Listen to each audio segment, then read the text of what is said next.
पावसाने कांद्याचं खूप नुकसान झालेलं आहे, पण कांदे काढायचे चालू आहे.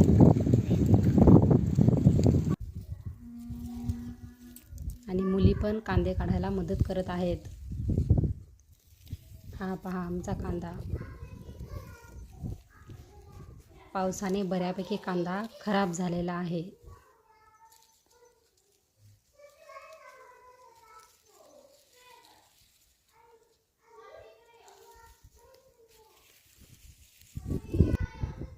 बघूया आता यामध्ये किती खराब आणि किती चांगला निघतो तो. पावसामुळे खूपच नुकसान झालेलं आहे कांद्याचं.